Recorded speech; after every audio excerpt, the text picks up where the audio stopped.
Bonjour à toutes et à tous, bienvenue dans cette édition. En ce jeudi, l'actualité est marquée aujourd'hui par l'opération RSA, réussir sans attendre, menée dans les 45 agences Pôle emploi du département du Nord. Une journée pour remettre dans l'emploi donc les bénéficiaires du RSA, le revenu de solidarité active, lequel représente un tiers des demandeurs d'emploi, soit près de 10 000 personnes dans le Nord. Aujourd'hui donc, 150 entreprises ont été conviées pour proposer des recrutements ou des formations.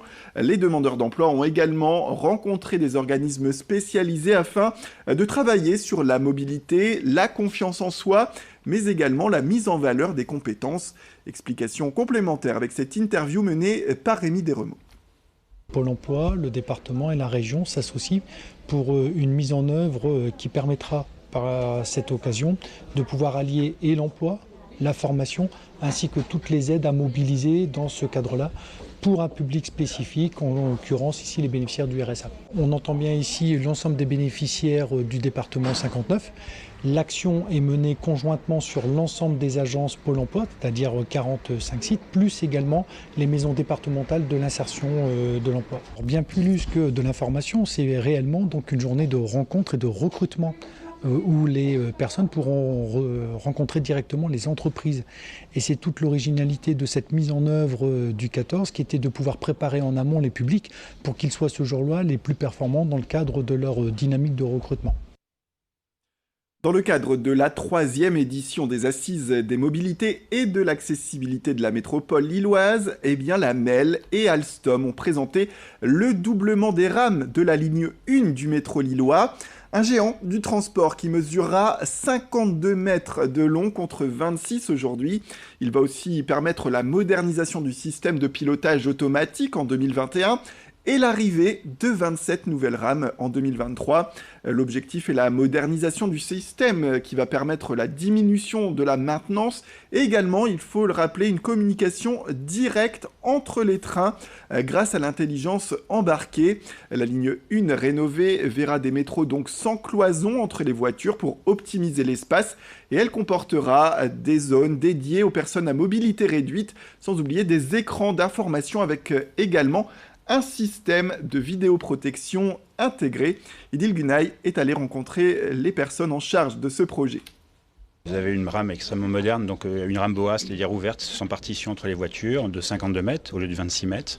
Donc plus capacitaire, plus fluide en termes de mobilité, beaucoup plus de lumière. Vous avez une dalle de lumière en haut, vous avez toutes les innovations digitales aujourd'hui qu'on attend d'une rame moderne, c'est-à-dire de l'information voyageur, et puis des espaces qui sont réservés également à des personnes à mobilité réduite. En attendant, on va déjà commencer par mettre en service le système de signalisation avec les rames existantes qui ont déjà été toutes prééquipées. Et puis en avril 2023, on basculera sur ces nouvelles rames. Et globalement, on offrira jusqu'à 50% de capacité supplémentaire en réduisant déjà la distance entre les trains et en augmentant la capacité de chaque rame. Et puis à Lille, les déboulonneurs, ce collectif contre la prolifération de la publicité dans l'espace public, était de nouveau soumis à la justice hier. Alessandro Di Giuseppe, membre des déboulonneurs, était donc jugé pour avoir barbouillé des affiches publicitaires. Les faits remontent à 2018. Ses membres dénoncent notamment au quotidien la pollution visuelle, le consumérisme et l'exploitation du corps des femmes dans de nombreuses publicités aujourd'hui. Hier, le tribunal a donc condamné Alessandro Di Giuseppe à 900 € d'amende. C'est la plus lourde condamnation reçue par les déboulonneurs depuis le début de leur action en 2006. Écoutez ainsi les réactions qui ont fusé après la délibération. Je suis abasourdi, assez circonspect de cette décision, étant donné que j'avais été moi-même relaxé ici même pour exactement les mêmes faits il y a 3 ans. Donc on ne comprend pas cette décision et nos arguments sur l'urgence climatique, l'urgence sanitaire et sociale n'ont absolument pas été entendus. Et puis, avis aux enfants de la télé des années 80 et 90, la nostalgie arrive à l'occasion de l'île 3000 Eldorado. Le Centre culturel de l'Équin organise ce dimanche un ciné-concert de la série culte Les Mystérieuses Cités d'Or. Ça doit rappeler des souvenirs à beaucoup. La première séance de 16 h est déjà complète pour ce dimanche, mais il reste encore des places pour celle de 19 h. Pour rappel, la série plonge le spectateur au temps des Incas. Elle raconte l'histoire d'Esteban, un orphelin qui part à la conquête du Nouveau Monde à la recherche de son papa et qui va rencontrer donc deux amis. Il s'agit bien sûr de Zia et de Tao. L'équipe du centre culturel et les musiciens seront menés par Simon Fache et joueront durant 1h15 sur un montage inédit qui reprendra les moments forts de la série.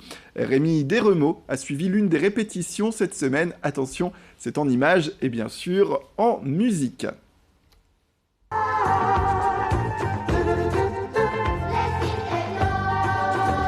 Clairement, nous, on est des vrais fans de la série. Alors, on est des vrais fans, je pense, doublement, parce qu'on adore l'histoire, on adore les personnages, mais on est des fans de cette musique, en fait.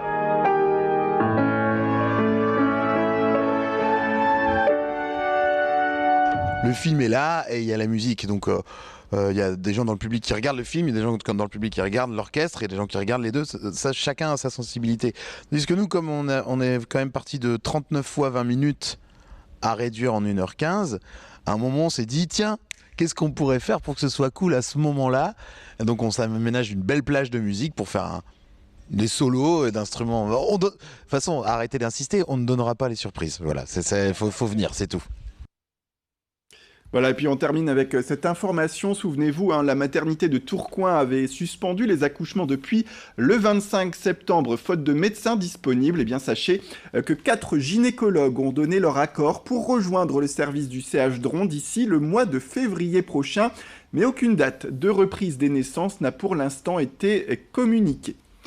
Voilà, c'est la fin de cette édition. Merci à toutes et à tous de nous avoir suivis. Restez avec nous, l'information continue, vous le savez, avec un prochain flash au prochain quart d'heure. Sans oublier vos prévisions météo, elles se sont tout de suite après le jingle.